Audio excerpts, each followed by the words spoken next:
saudara sekalian. Shalom Bapak Ibu sekalian, senang sekali berjumpa di tempat ini. Terakhir saya di sini kalau nggak salah yang sore ya, mungkin sudah sekitar 4 tahun ya Bapak Ibu ya, dari tahun 2019 ini 2023. Bapak Ibu, saya mengerti ada begitu banyak kejadian hari-hari ini dalam 4 tahun ini, tapi kita sedang menantikan Tuhan akan memberikan kepada kita anugerah yang limpah. Nah, Bapak Ibu Saudara sekalian, kalau saya melihat hari-hari ini ada 10 tahun nih, jadi 2023 sampai 2033. Ini adalah satu hal yang menarik sekali yang Anda harus dapatkan Bapak Ibu. Dalam 10 tahun ini, Tuhan berkata bahwa dalam 10 tahun ini, engkau dan saya itu berfokus pada panggilan Tuhan untuk memberitakan kabar baik bagi orang di luar kita. Jadi orang-orang yang belum kenal Tuhan. Karena orang-orang di luar kita akan bertemu dengan Tuhan secara otentik. Nah, Anda mungkin berkata, Pak, siapa sih yang bicara ini? Kalau Anda mengerti, mungkin ada 3. Yang pertama Nicky Gamble dari Anglikan, Katolik, Bapak Ibu. Yang kedua adalah Rick Warren. Rick Warren itu adalah tokoh Protestan,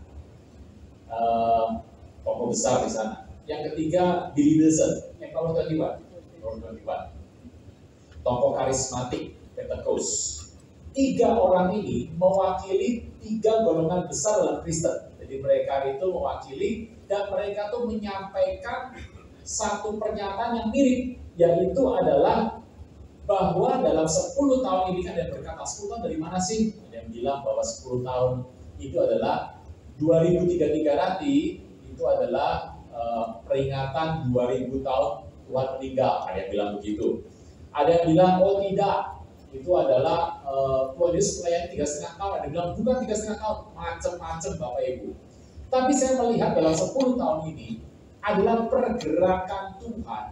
Hari-hari ini menjadi sangat penting.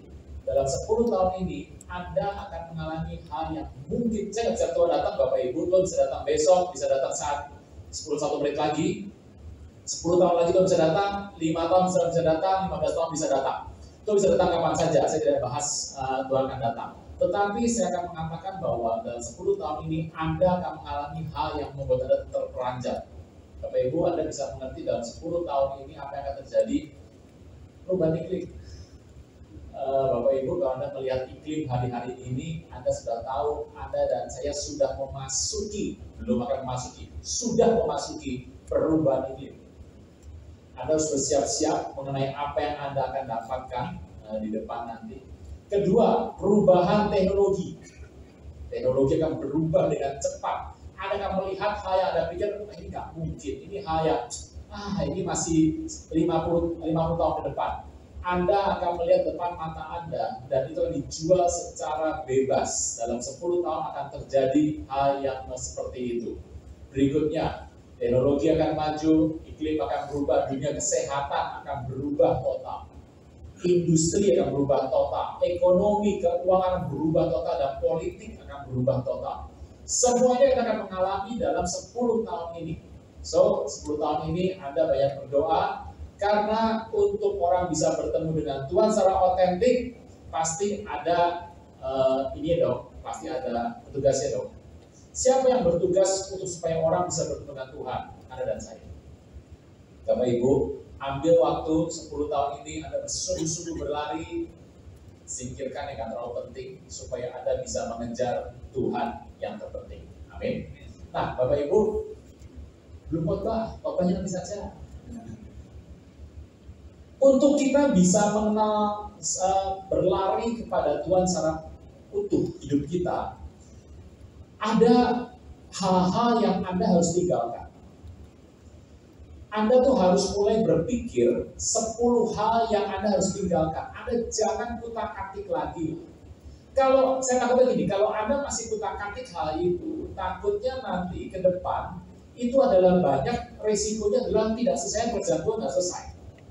Jadi 10 hal itu Anda harus terima sebagai sebuah anugerah, terima sebagai sebuah kebenaran, dan biarlah itu berjalan seperti yang Tuhan mau. Kita bekerja untuk Tuhan saja. 10 hal itu apa saja, Pak? Yang pertama jenis kelamin, Bapak Ibu. Anda mengerti, Tuhan itu menciptakan pria dan wanita sudah dari sononya. Anda terima saja sebagai anugerah dari hidup Anda. Tuhan tahu saya itu nggak sanggup jadi wanita. Bapak Ibu, banyak orang berpikir, oh wanita itu keren loh, mantep loh, bisa bekerja dalam satu waktu bisa 3-4 pekerjaan sekaligus. Wah, dia bisa gendong anak, dia bisa masak, sambil ngepel. Bisa, katanya bisa, katanya. Oke. Perempuan tuh canggih, Pak. Tuhan tahu saya tuh nggak sanggup jadi wanita. Saya kalau jadi wanita, mohon maaf. Saya kalau tiap bulan keluar darah, waduh, cuti 2 minggu, Bapak Ibu. Itu adalah sebuah berkat yang saya sudah terima. Jadikan seorang pria yang wanita jadikan seorang wanita. Sudah, titik. Orang-orang yang berusaha, aku tuh sebenarnya wanita, Pak. Ini tubuh pria yang terkumpul dalam tubuh pria. Itu banyak cerita, Bapak Ibu. Kalau Anda masih ngurusin urusan begini, orang yang berusaha untuk mengubah jenis kelaminnya, wah, dia mau mengubah. Satu hari dia bertobat. Loh, kok saya ubah begini? Salah depan Tuhan. Ya dulu sudah terjadi potong, mau gimana? Gak bisa kan? Jadi, jenis kelamin terima saja sebagai sebuah anugerah. Tapi kalau Anda merasa gak cocok, ada yang salah dalam tubuh Anda pergilah kepada orang yang bisa untuk urusin itu, bisa doakan Anda urus ini supaya jadi beres. Karena kalau engkau urus jenis kelamin terus, 10 tahun gak kelar. Amin. Jadi yang pertama adalah jenis kelamin Anda bereskan. Nomor 2, Bapak Ibu, tanggal lahir. Anda nggak bisa pilih, saya nggak bisa pilih. Anda kalau lahirnya 29 Februari mau apa ulang tahunnya? 4 tahun sekali. Ulang tahunnya 4 tahun sekali, tanggal 28, tanggal 1. 28 tanggal 1. Waduh. Bapak Ibu, saya punya teman seperti itu kok. Lahirnya 29 Februari. Ya mau gimana? Anda nggak bisa minta, saya nggak bisa minta. Jadi yang kita terima sebagai sebuah anugerah Tuhan. Bapak Ibu, urutan lahir. Anda bisa pilih duduk. Nih kalau pilih hari ini yang 2 depan kosong semua nih. Nih 2 depan kosong. Gitu. Saya tahu Anda berharap saya turun dan kalau lebih dekat.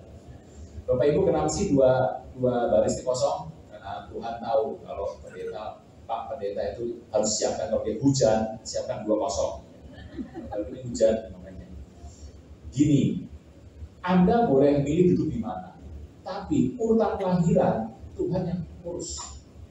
Kalau Tuhan lihat-lihat kau ini nggak sanggup jadi anak pertama, Tuhan taruh kau anak terakhir. Kalau kau di anak terakhir nggak pas, Tuhan taruh yang tengah. Urutan kelahiran itu tergantung Tuhan. Anda nggak bisa ubah ini. Pak, kakak saya, Anda mau apa? Urutan kelahiran sudah kakak itu orang anak pertama itu bertugas sebagai orang tua, bertugas menjadi mandat orang tua. Kalau orang tua sudah nggak ada, anak pertama yang bertugas ngurusin. Anak terakhir yang paling enak. Saya paling enak hidup saya karena saya menikah dengan anak terakhir, saya anak terakhir. Anak terakhir menikah sama anak terakhir itu paling enak Bapak Ibu. Karena anugerah Tuhan, terima saya sebagai sebuah kebenaran. Pak, Bapak Ibu, Anda mengerti bahwa soal ras, Anda nggak bisa pilih soal ras. Kalau Anda dilahirkan sebagai orang berkulit hitam, berkulit kuning, berkulit putih, ya saya tahu rasanya coklat sebetulnya. Ada yang, wah saya mau ungu Pak, nggak bisa. Ras itu adalah pilihan Tuhan. Makanya orang Kristen nggak boleh rasialis. Gitu ya. Harus nikah sama semua orang, kalau nikah boleh pilih. Ya mami saya berkata sama kakak saya waktu masih di Amerika dulu. Kamu jangan dapat nanti orang Amerika ya. Saya bilang sama mami saya nggak boleh gitu Pak. Kita harus menerima semua orang. Gak bisa loh, kenapa? Aku udah bisa bahasa Inggris. Ya oke, kalau itu masih oke. Bapak Ibu, Anda harus terima sebagai sebuah anugerah ras. Saya Bapak Ibu ya. Anda harus terima orang tua Anda. Kalau Anda ribut terus, orang tua saya nggak gini, engkau akan menghabiskan waktu untuk melayani Tuhan. Gak akan selesai tugas Tuhan di muka bumi. Untuk orang tua, Anda harus terima. Anda yang belum pakai nama ayah, belakang nama Anda pakai. Ya nggak usah ganti nama, mahal. Anda tulis saja namanya ini gitu. Saudara Tuhan, orang tua sudah Tuhan pilih. Kalau Tuhan berpikir bahwa Anda tidak cukup baik untuk dipelihara oleh keluarga itu, Anda akan dipindahkan nanti pemeliharaan ke keluarga lain. Anda akan diadopsi, Bapak Ibu.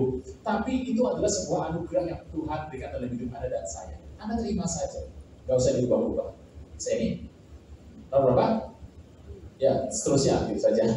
Bapak Ibu, Anda harus mengerti bahwa setiap hari Anda berkata, dulu, ini masa lalu nih, masa lalu itu akan berubah. Masa lalu sudah lalu Bapak Ibu, dulu, aku nih dulu. Orang ribut dengan masa lalu dulu, gak akan selesai segala sesuatu. Sekarang kita ada untuk menampak ke masa depan. Dulu sebagai memori bisa.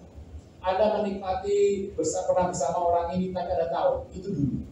Dan kita semua tidak ada yang bisa mengubah masa lalu. Terima sebagai sebuah anugerah. Anda boleh mengingatnya, tapi kita berlari ke depan. Berikutnya, Bapak Ibu, Anda harus mengerti bahwa Anda dan saya ini sudah lahir ke muka bumi dengan talenta yang khusus. Anda bisa nyanyi, yang bisa nyanyi, nggak bisa main musik, yang bisa main musik, nggak bisa main bola, yang bisa main bola, nggak bisa matematika. Semua orang seperti itu. Anda terima saja, jangan begini. Pak, aku pengen seperti dia nyanyi, Pak. Wah, nyanyi bulu perindu. Saya bulu perindu. Gini, kalau orang ditanya, bisa nyanyi nggak? Kalau jawabannya, bisa Pak, kamar mandi. Belum bisa itu. Kamar mandi kan pasti bagus suaranya semua, karena tertutup. Bapak Ibu.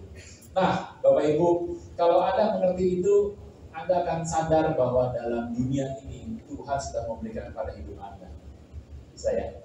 Jadi, engkau nggak bisa mengubah talenta, nggak bisa mengubah masa lalu Anda nggak bisa mengubah kehidupan Anda harus terima sebagai sebuah kebenaran. Dan satu hal yang Tuhan inginkan, engkau nggak bisa milih Tuhan, Tuhan yang milih kita. Bapak Ibu, engkau terima sebagai anugerah. Hal ini jangan ditakati. Ini adalah sebuah anugerah, Anda taruh, Anda kerja di tempat yang lain saja. Kalau Anda seperti itu, minimal 70-80% Anda akan berhasil. 70 Pak? Iya, karena masih banyak yang harus Anda kerjakan dalam Tuhan nanti. Nah, Bapak Ibu, kalau melihat hal ini, saya ingin mengatakan bahwa ternyata pekerjaan manusia depan Tuhan itu penting. Kalau Anda sekarang ditanya oleh seseorang, Pak, kenapa sih Tuhan sepertinya tuh memilih-milih sebuah perkara? Kenapa Tuhan sayang sama Daud, kenapa nggak sayang sama Saul? Kan gitu kan, banyak orang berpikir seperti itu. Saya Tuhan, itu yang terjadi dalam pikiran Anda dan saya. Tuhan memilih Daud dan tidak memilih Saul, kata kita. Tetapi kalau kita melihat, sebetulnya adalah hal yang sangat berbeda sekali. Nah, Bapak Ibu, saya mengajak Bapak Ibu sekalian untuk membuka Alkitab. Alkitab ya, Bapak Ibu. Sebentar. Ini kalau sudah pakai gadget tidak benar bawaannya.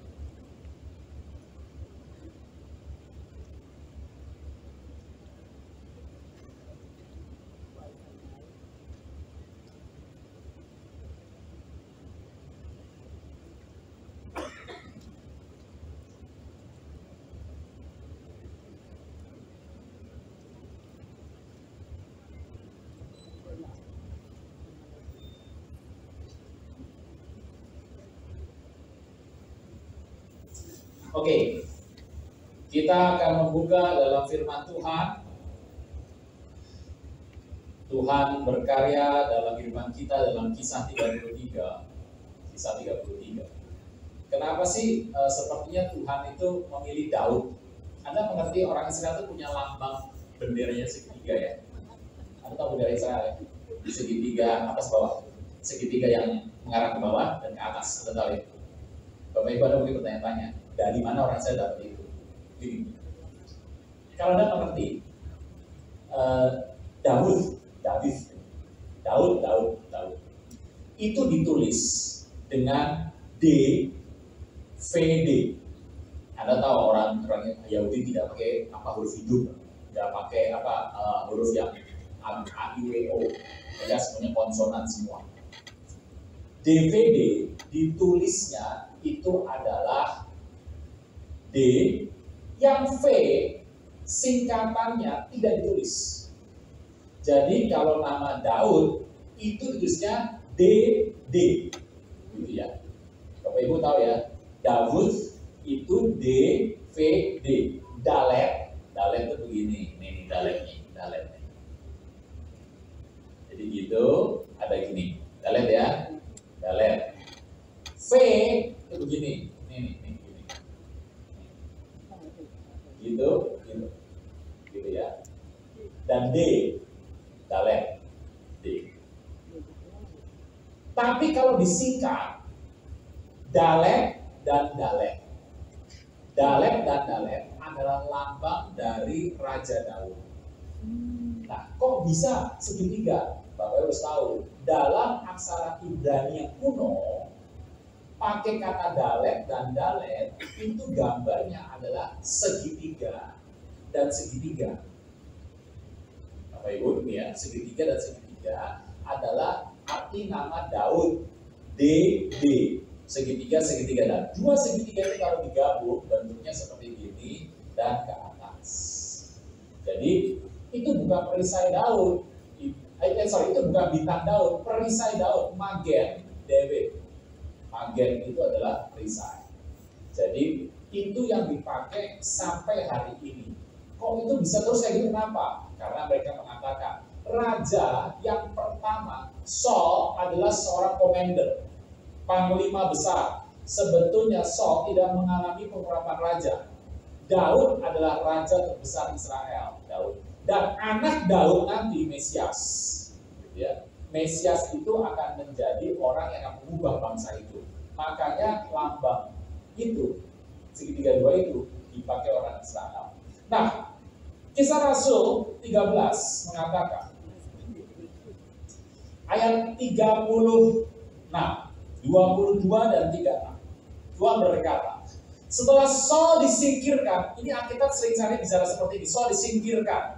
Dimulai kata setelah Saul disingkirkan, Saul dimulai itu akan mengatakan, Allah telah mengangkat Daud jadi raja mereka. Tentang Daud, Allah telah menyatakan, aku telah mendapat Daud bin Isai, seorang yang berkenan di hatiku dan yang melakukan segala kehendakku. Ayat 36. Sebab Daud melakukan kehendak Allah pada zamannya, lalu ia makan dibalikan di samping nenek moyangnya, yang memang serahkan kepada kebinasaan. Saudara Tuhan, Anda mengerti bahwa Tuhan itu memilih Daud menjadi seorang yang betul-betul berkenan depan Tuhan, dan Daud juga menjadi sebuah simbol. Nah, kalau Anda bertanya, apa yang Daud buat? Kok sepertinya Daud itu Tuhan lebih pro, lebih setuju ketimbang Saul? Sebetulnya Daud buat ada dua. Kalau Anda mengerti, dua itu adalah hal yang paling penting dalam kehidupan Anda dan saya. Anda mengerti, kita buka sebentar firman Tuhan 1 Samuel. 1 Samuel 13 ayat 19. 1 Samuel 13 ayat 19. Anda kan baik-baik kisah ini. Seorang tukang besi tidak terdapat di seluruh negeri Israel. Seorang Filistin berkata, jangan-jangan orang Ibrani membuat pedang atau tombak. Jadi semua orang Israel harus pergi kepada orang Filistin untuk mengasah mata bajaknya dan beliungnya, mapaknya atau aritnya masing-masing. Adapun bayarannya adalah 2/3 shikal untuk mata bajak dan beliung, dan 1/3 shikal untuk memasang kapak dan memasang kuza. Sehingga pada hari pertempuran itu 9 pedang lebih pun tidak terdapat pada seluruh rakyat yang ada bersama Saul dan Jonathan. Tetapi Saul dan Jonathan anaknya masih mempunyainya. Bapak Ibu, ini hal yang menarik. Bagaimana mungkin kerajaan yang besar di sana, Saul jadi raja, anaknya Jonathan jadi panglima, pada hari itu tidak terdapat pedang atau tombak? Aneh sekali ya Bapak Ibu ya. Pedang tidak ada, tombak tidak ada. Lalu bagaimana cara orang Israel bisa perang sama orang Filistin? Mereka harus mengasah, dan kalau mereka mengasah mata bajak, beliung, kapak, atau arit, itu bicara untuk hal mengenai makanan. Baru bisa bayangkan ya. Mereka mata bajanya harus menyerahkan sama orang Filistin, diasah, kemudian mereka bayar. Bayarnya mahalnya bukan main. Mereka aritnya dikasih, kemudian beliaunya dikasih, kapaknya dikasih, dan semua itu diasah orang Filistin, dan mereka harus bayar. Mahal sekali bayarannya. Sehingga orang Israel tidak mempunyai pedang atau tombak. Yang punya siapa? Saul dan Yonatan. Apa yang dipikir oleh Saul? Saul berpikir, biarlah mereka itu seperti apa adanya. Yang penting aku punya pedang dan tombak. Bapak Ibu, sikap hati seperti ini Tuhan katakan salah. Apa yang dibuat oleh Daud? Waktu Daud menguasai tampuk pemerintahannya, yang dia hancurkan pertama kali orang Filistin. Orang Filistin itu habis, zaman Daud habis. Nah, untuk mengatasi orang Filistin, Daud mengambil alih semua daerah Filistin, Gaza yang sekarang lagi rame nih Bapak Ibu, itu diambil tuh di bagian barat daya dari Israel. Kemudian Asdod, Askelon, Gad, Ekron itu diambil semua. Masalahnya begini Bapak Ibu, daerah yang orang Filistin pegang, ini orang Filistinnya masih orang Yunani ya. Orang Filistin berasal dari Kreta. Itu adalah orang Filistin. Jadi orang ini keturunan untuk model kayak orang Yunani. Kalau Bapak Ibu mengatakan Palestina sekarang beda ya, beda bentuknya beda. Ini adalah dari Kreta. Bapak Ibu, hari itu Filistin itu mengambil daerah jajahan di sekitar barat laut dan barat daya, barat dari Israel, begini laut itu, dekat sama laut. Disitulah letak pertambangan logam. Bisa bayangkan? Pertambangan logam dikuasai Filistin, setelah itu mereka tutup. Sehingga semua yang butuh logam, mereka harus pergi ke Filistin. Pada zaman Saul, lama-lama orang Israel kehilangan pedang, kehilangan tombak, semuanya hilang.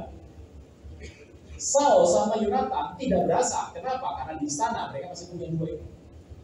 Pedang punya, tombak punya di istana. Tapi di daerah mereka bekerja tidak terdapat pedang, tidak terdapat tombak lagi. Daud waktu mengambil alih itu, Daud langsung menasionalisasi daerah orang Israel. Diambil semuanya. Dia ubah pertambangan itu menjadi milik Israel. Apa yang terjadi? Orang Israel menjadi kuat. Anda mengerti kenapa Tuhan sayang sama Daud? Waktu dia memiliki sebuah pengaruh atas sebuah daerah, dia mengambil tindakan yang benar seperti yang Tuhan inginkan. Anda nggak berpikir, oh Daud jadi raja. Daud itu punya rencana 1, 2, 3 dan Tuhan senang dengan rencana itu. Nomor 1, dia menasionalisasi daerah Filistin. Filistin dihabiskan sama sekali dan dia mengambil orang Filistin tidak bisa berjaya zaman Daud, tidak bisa berjaya sama sekali. Zaman Daud itu adalah 1 dari 2 orang di muka bumi yang nggak pernah kalah perang, Bapak Ibu. Oh, saya tahu Pak, orang nggak pernah kalah perang Pak. Ada 3 Pak, yang ketiga itu saya, ya nggak pernah perang. Nggak pernah perang. Daud adalah 1 dari 2 orang di muka bumi yang tidak pernah kalah perang. Orang nomor 2 siapa Pak? The Great Alexander Agung, nggak pernah kalah perang. Hampir kalah pernah, tapi nggak pernah kalah. Daud tidak pernah kalah perang. Dia berperang dan menang. Kenapa? Karena dia mengambil daerah orang Filistin, dinasionalisasi. Sejak itu, semua bahan baku persenjataan, biji besi, semua diambil oleh Daud dan itu menjadi milik orang Israel sampai hari ini. Anda mengerti? Berarti untuk Tuhan pilih seseorang, orang ini harus dengar firman Tuhan. Orang ini harus punya telinga dan hati yang mau dengar firman Tuhan dan dia melakukannya untuk Tuhan. Hal-hal yang strategis Daud buat. Nah, waktu dia mengambil ini untuk Tuhan, jadi untuk orang Israel hari itu, Tuhan berkata, aku telah menemukan Daud bin Isai, orang yang berkenan di hati. Saul berkata, sudah, nggak usah begitu-begitu, yang penting aku masih punya, anakku masih punya. Pola pikirnya apa? Hari itu mereka berpikir, aku masih punya ini, istana masih baik, rakyat mah biarlah mereka bekerja apa adanya. Bapak Ibu, Anda jawab saya, bagaimana Anda bisa menang perang apabila untuk Anda berperang senjatanya itu disediakan orang Filistin? Bagaimana Anda bisa menang untuk mengambil makanan Anda jika menyabit rumputnya itu butuh tenaga orang Filistin? Bagaimana Anda bisa menggembalakan jika mata bajaknya itu harus minta sama orang Filistin itu biasa? Banyak orang berkata, aku di kantor ini akan jadi pemenang, tetapi hari-harinya dia melakukannya berdasarkan benda atau yang strategi dibuat oleh musuh. Bapak Ibu, ini adalah sebuah hal yang penting untuk kita pikirkan sama-sama.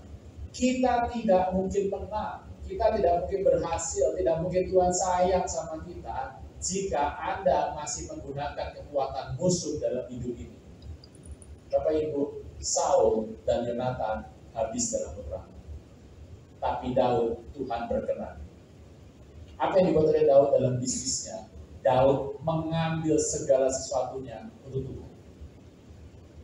Cerita itu memang jarang ya, kita nggak dibuka, nggak ceritakan sama kita. Tapi saya percaya hal inilah yang penting yang Daud lakukan sehingga dia menjadi raja yang besar di Israel. Zaman Daud semuanya. Salomo ingin membangun bait suci, siapa yang nyiapin bahan-bahannya? Daud. Bapak Ibu, Daud adalah raja yang besar yang Tuhan sukai. Karena Daud tidak memikirkan dirinya, tidak memikirkan keluarganya, tidak memikirkan apa yang dia punya, tapi dia memikirkan seluruh bangsa Israel dan kemakmuran Israel. Saudara saya Tuhan, orang seperti inilah yang layak Tuhan jadikan seorang gembala, seorang raja untuk menguasai tanah perjanjian. Bapak Ibu, kalau ditanya, apa yang membuat, kenapa Tuhan lebih sayang Daud sama Saul? Karena Daud melakukannya bagi Tuhan. Seluruh tanah yang Daud kuasai dipersembahkan ke Tuhan. Saul tidak, yang kecil-kecil aja. Dia hanya mengurusi hal pribadi. Peperangan Saul lakukan, tetapi dia tidak pernah mengalahkan musuhnya. Saya tidak bergerak lagi. Daud, Tuhan pilih. Nomor satu, ini penting dalam hidup Anda dan saya, pekerjaan Anda. Bagaimana Tuhan lebih sayang saya, Pak? Saya orang lain daripada saya. Kenapa Tuhan lebih sayang dia daripada saya? Pekerjaanmu Anda periksa. Pekerjaanmu. Jangan-jangan saya sudah jujur, Pak. Tetapi Tuhan ingin orang yang melakukan kehendak Tuhan seperti Tuhan suruh. Pekerjaan Anda cek. Bapak Ibu, Anda mengerti bahwa hari-hari ini di dunia ini sepertinya dunia ini aman-aman ya. Anda mengerti kegoncangan sudah menguasai dunia. Eropa. Saya mau katakan Anda ke Eropa. Oh, mending Indonesia Bapak Ibu. Mending Indonesia daripada ke Eropa. Anda lihat Italia, lihat Prancis, Anda lihat Belgia, Anda ke Inggris gitu ya. Anda ke Amerika, tidak semua kota bagus. Kotanya akan seperti Anda nggak bertanya, ini seperti jadi kota apaan seperti ini? New York, Anda lihat New York seperti apa New York hari ini? Kondisinya seperti kejatuhan dari sebuah kota terjadi. Semua orang sedang berjuang di tengah kondisi ekonomi.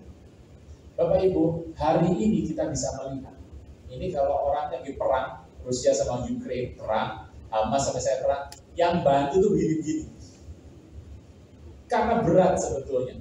Nah, ekonomi ini, kesulitan ekonomi ini akan memunculkan negara-negara yang kuat. Saya percaya Indonesia negara yang kuat. Karena ada berdoanya semua, kan ada istilahnya, saya berdoa Indonesia kuat karena kita punya banyak sumber daya. Dan sumber daya ini yang Anda boleh pakai dan kita bisa pakai supaya kita bertahan. Bapak Ibu, kalau Anda mengecek hari ini, Anda cek situasinya di dunia, di sebelah sana sebelah sini. Orang lagi mencari kesempatan untuk bekerja. Orang yang tidak kenal Tuhan akan mencari kesempatan untuk bekerja. Dan mereka akan saling sikut-sikutan. Di Jakarta mungkin belum berasa, tapi daerah sudah mulai berasa. Anda berdoa, jangan sampai putus. Saya juga berdoa, Anda juga berdoa. Nomor 1, cek pekerjaan. Cek pekerjaan. Pekerjaan bisa membawa orang tidak dekat sama Tuhan. Karena waktu dia memegang, dia teringat, wah aku mau begini, aku mau begitu. Dia tidak bertanya sama Tuhan, tapi dia melakukan apa yang dia inginkan. Berdua. 1 Tawarikh 8 ayat 33. 1 Tawarikh 8 ayat 33. Bagus sekali.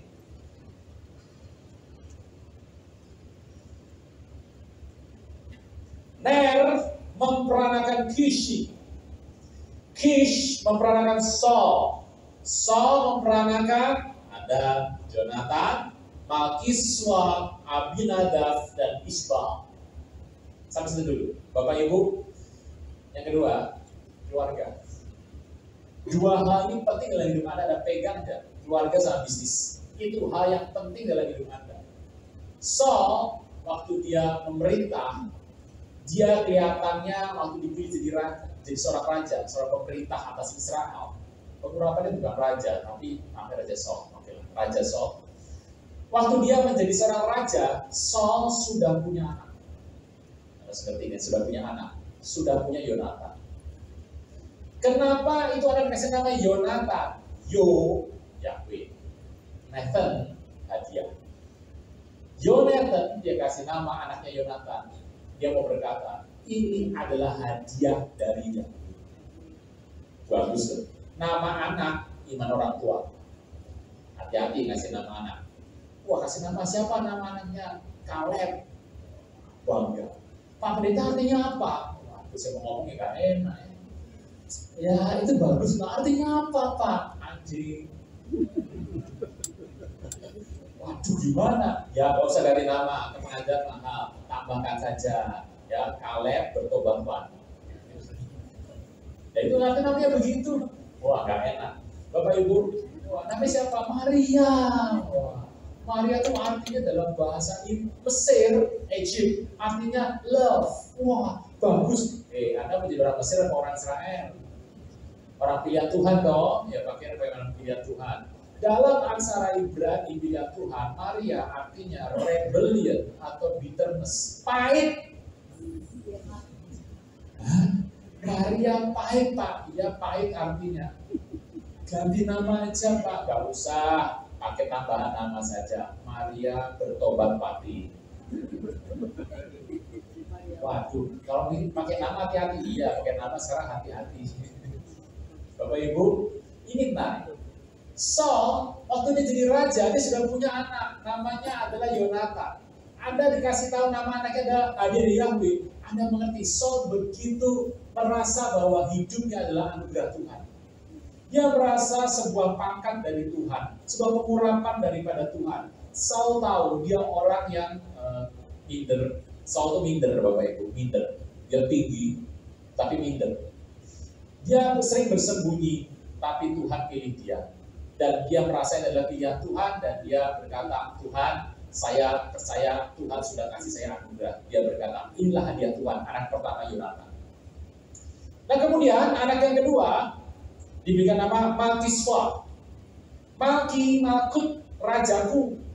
Sfa, menyelamatkan. Rajaku menyelamatkan. Berarti lagi apa nih Saul? Lagi perang. Dia perang sama orang Filistin, dia perang sama Bani Amon, dan Tuhan kasih dia kemenangan. Dia berasa bahwa ini perang gak benar dan kau menang ya. Perang gak benar kau menang ya. Ini gak benar kau menang ya. Dan dia berkata, wah ini keselamatan ini bukan dari aku, ini dari Tuhan. Makanya aku mau kasih nama anakku yang kedua ini adalah namanya Rajaku yang menyelamatkan aku. Saudara Tuhan, Anda berpikir raja. Betul, Saul adalah raja. Tetapi dia berkata, Rajaku yang menyelamatkan aku. Oh, seorang raja berarti rajaku. Karena Saul punya raja adalah Tuhan. Indah sekali. Rajaku, ya, anggap Tuhan sebagai rajanya yang berhak berbuat apapun. Dan rajanya telah menyelamatkan dia. Hari itu, Saul bagus. Yang pertama, Tuhan kasih hadiah. Yang kedua, keselamatan Tuhan siapkan bagi keluarganya. Bapak Ibu, masih indah sekali. Waktu dia punya anak yang ketiga, usianya sudah mulai tua. Kasih nama anaknya Abinadab. Bapakku adalah keluarga raja. Bapakku orang kerajaan. Bapakku adalah pembesar. Bagus banget namanya. Tuhan itulah yang berkuasa saat itu. Aku punya seorang ayah, bapakku. Dia adalah pembesar. Abinadab. Bagus banget. Nama anak pertama bagus, kedua bagus, ketiga bagus. Bapak Ibu, itu adalah Saul. Apa yang terjadi? Waktu dia punya anak keempat, dia sudah mulai tua. Kita lihat nama anaknya. Ishbal. Ish, manusia. Baal, manusia Baal. Manusia Baal? Ya, Bapak Ibu. Saya punya seorang teman dulu, namanya itu adalah pakai nama saudara kita. Namanya punya saudara kita yang sebelah sana. Saya bertanya, kenapa sih namanya begini? Nah itu, papa saya itu memberikan nama sama anaknya, dia Chinese, keturunan Chinese. Saya bertanya, kenapa namanya seperti itu? Ya ini untuk mengelabui saja. Apa yang kelabui? Kasih nama seperti ini, seperti orang seberang. Kenapa? Supaya hidupku aman. Oh, mau hidup aman itu karena Tuhan Yesus, bukan karena ganti nama. Banyak orang memakai nama-nama orang dari seberang atau orang-orang dari kelompok yang berbeda supaya aman. Dari mana itu dapat ilmunya? Dari Saul. Saul punya anak dikasih nama manusia Baal. Kenapa? Hari dia berperang, hari dia dapat sesuatu, dia berkata, wah ini saatnya. Aku sudah menang. Tapi Saul semakin tua, dia sudah berpikir begini. Apa kau masih kuat perang? Apa aku masih bisa melakukan apa yang seperti yang dulu aku lakukan? Bapak Ibu, Saul mulai berpikir, lebih baik kerajaan ini aman, tenteram, dan damai. Bagaimana caranya? Supaya musuh-musuhnya mengerti, dia kasih nama anaknya manusia Baal. Waktu musuh-musuh di sekeliling Saul, Amon, Moab, Filistin, mendengar nama anak keempat dari Saul, mereka pasti berpikir, namanya nama dewa Kanaan. Oh, Saul itu pro sama dewa Kanaan. Jadi nggak usah diperangi lagi karena Saul sudah berbeda. Bapak Ibu lihat ini. Saul berpikir kalau dia mengganti nama anaknya, dia akan lepas dari semua masalah. Hari itu dia salah, dia mati dalam peperangan. Pak, bagaimana dengan Daud?